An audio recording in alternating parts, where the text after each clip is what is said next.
Salut les boys, j'espère que vous allez bien. On se retrouve dans mon deuxième épisode de ma série de vidéos Mythbusting où on va parler des mythes les plus répandus dans le domaine de la nutrition sportive, de l'entraînement et de la santé physique. Dans cet épisode, j'ai choisi comme sujet est-ce que la musculation aurait un impact néfaste sur la croissance osseuse. Donc j'ai choisi ce sujet parce que c'est quelque chose que j'entends encore assez régulièrement en tant que coach et que je l'entendais aussi à mes débuts en musculation. Je devais avoir à peu près 17 ans. Puis lorsqu'on se met à la musculation et qu'on est encore à l'âge un petit peu adolescent, on se fait souvent dire « Ouais, attention, si tu fais de la musculation, en prenant de la masse musculaire, tu risques de freiner, de perturber ta croissance osseuse. » Donc aujourd'hui, je vais vous donner un maximum d'informations sur ce fameux débat développement de la masse musculaire et croissance osseuse.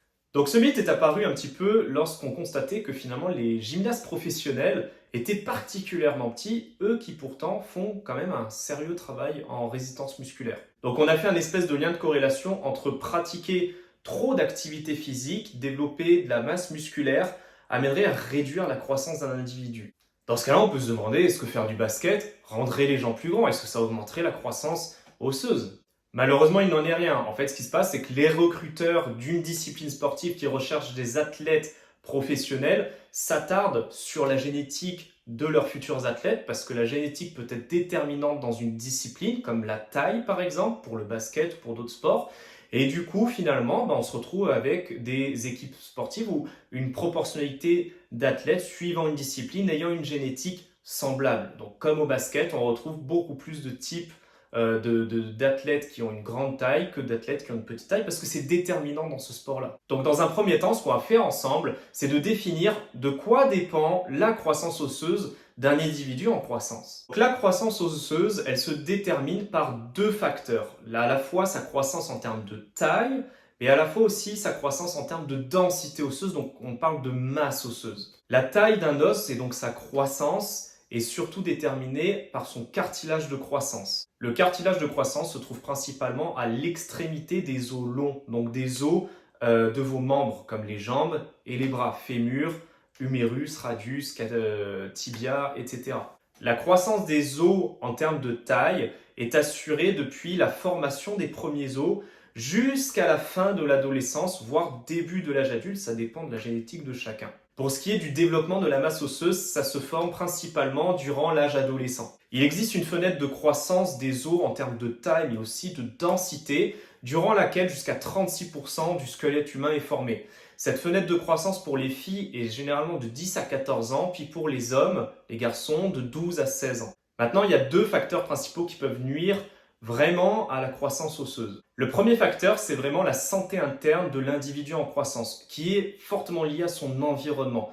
Donc que ce soit en termes de sommeil, de nutrition, mais surtout du stress. Plus un individu en croissance a un système nerveux défaillant, a un mauvais sommeil, a trop de stress, mange mal et a un manque d'activité physique, plus son développement osseux est compromis. Il faut savoir que finalement la taille d'un individu est fortement lié à son bagage génétique. Donc le bagage génétique, ça veut dire que, admettons, Hugo est destiné à mesurer environ 1,78 m. Mais si Hugo, durant son enfance ou durant son adolescence, c'est quelqu'un d'assez stressé, qui s'alimente peut-être mal, qui ne fait pas beaucoup d'activités sportives, pire encore, qui serait tenté de prendre de l'alcool ou du tabac ou des stupéfiants, plus il va être prédisposé à ne pas atteindre sa taille qu'il aurait dû faire grâce à son bagage génétique. Et tout ce que je viens de vous expliquer, ça a été confirmé par l'étude menée par l'équipe Children's Hospital of Philadelphia qui a étudié pendant une bonne année plus de 2000 individus, donc enfants, jeunes adolescents et jeunes adultes. Les chercheurs concluent que c'est du coup une fenêtre très privilégiée, cette fenêtre de croissance dont je vous ai parlé, pour inciter les jeunes à faire beaucoup plus attention à leur hygiène de vie et donc avoir des comportements plus sains comme faire de l'activité physique et bien manger.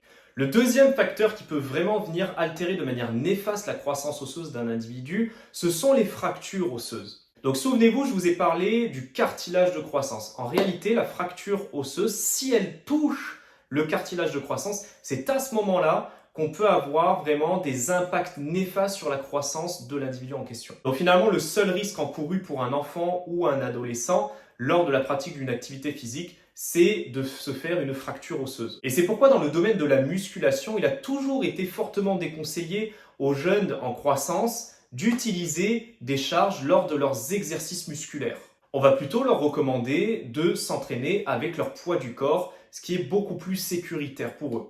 Et là où est le paradoxe, c'est lorsqu'on regarde les statistiques en termes de taux de fracture par activité physique, à la fois chez les jeunes, mais aussi chez les adultes, on a comme sport le football, le rugby, le ski, le hockey, on a aussi le vélo, le skate. Et comme vous vous en rendez compte, ce sont les sports qui sont le plus pratiqués par nos jeunes. Et la réalité, c'est que la musculation est une des pratiques sportives ayant le moins de taux de fracture parmi les pratiquants de cette discipline. Et toutes les études et recherches scientifiques s'accordent bien au contraire de manière unanime que l'entraînement avec résistance musculaire et donc le développement de la masse musculaire est un facteur bénéfique pour le développement de la masse osseuse chez les jeunes pratiquants. L'intérêt de développer sa masse osseuse et donc sa densité osseuse, c'est d'avoir des os bien plus résilients, que ce soit au niveau des chocs et donc des futures potentielles fractures, mais aussi c'est hyper intéressant pour les futures éventuelles maladies dégénératives osseuses, comme l'ostéoporose, l'arthrose, etc.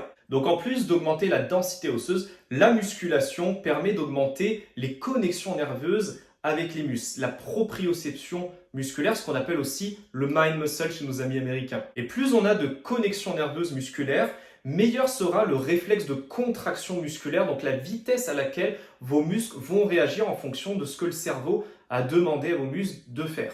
Le réflexe de contraction musculaire va être aussi déterminant dans votre agilité, mais aussi dans votre équilibre dans vos muscles stabilisateurs.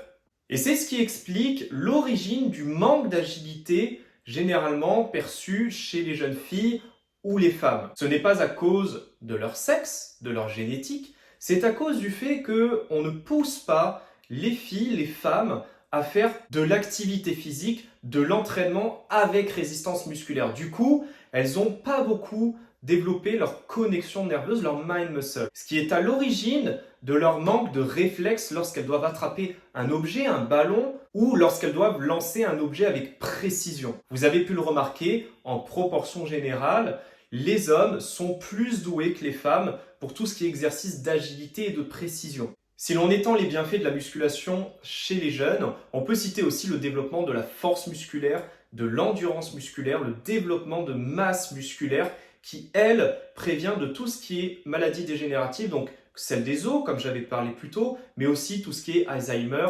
Parkinson, sclérose en plaques, tout ce qui est maladie de diabète, etc. Comme autre bienfait de la musculation chez les jeunes, on peut citer aussi une amélioration de la posture grâce à des meilleurs ratios de force entre les différents muscles posturaux. On peut citer aussi une diminution à la résistance de l'insuline, ce qui va les aider à moins stocker en gras, à mieux développer leur masse musculaire. Il y a aussi la diminution du cortisol chronique, hormone du stress, donc diminuer l'état de stress du jeune, à condition de ne pas tomber dans le surentraînement. Au niveau des facultés mentales, on va noter une meilleure concentration, un meilleur focus qui va pouvoir être réutilisé à l'école pour apprendre, donc dans tout ce qui sont les processus d'apprentissage. Et enfin, on peut finir sur une meilleure confiance en soi. Et d'ailleurs, des études menées sur des bodybuilders prouvent que la stimulation musculaire aide davantage à développer les capacités cérébrales. C'est d'ailleurs assez logique parce que finalement, le développement des capacités cérébrales est étroitement lié aux différentes stimulations et mises en situation d'un individu. C'est pour ça que c'est davantage intéressant pour un bébé de le laisser dans des mises en situation qui vont lui permettre d'aller atteindre un objectif comme par exemple aller attraper un objet. Il va avoir un taux de motivation exponentiel pour aller attraper cet objet. Il va chercher à se déplacer par lui-même pour arriver à son objectif. C'est ce qui va lui permettre au maximum de développer ses capacités cérébrales. Si tu as déjà voyagé en Amérique du Nord, aux USA ou au Canada, tu remarqueras que tous les établissements scolaires, ou en tout cas une très très grande proportion, sont tous équipés de salles de musculation. Et c'est pas faux de dire qu'ils ont 15 à 20 ans d'avance par rapport à tout ce qui est dans le domaine de l'activité physique et dans la santé physique du corps humain. Dans tous les cas, progressivement, c'est en train de venir en France. De plus en plus d'établissements scolaires s'équipent de salles de musculation et la musculation est une discipline qui est en train de rentrer dans le programme d'éducation sportive. Donc pour terminer sur cette vidéo, je vais vous donner mes propres conseils en tant que coach sur comment devrait s'entraîner un jeune individu, donc un adolescent, voire un enfant. Pour les plus jeunes, on va travailler exclusivement au poids du corps, pas de charge. On va chercher plus des séries longues, donc pour travailler en endurance musculaire, pour développer le tonus musculaire. On va aussi travailler son agilité, son équilibre, sa mobilité. Pour l'équilibre, on peut utiliser par exemple des ballons suisses ou des semi-ballons. On peut utiliser aussi quand même comme équipement un TRX par exemple qui utilise exclusivement même le poids du corps, désolé. Puis on va se concentrer sur les exercices de base comme le squat et les push-ups, donc les pompes au sol, les tractions, le gainage abdominal, etc. Pour les adolescents, la même chose, mais on peut aller commencer à chercher un peu plus de résistance musculaire avec des élastiques ou des charges tout en restant en endurance musculaire bien évidemment.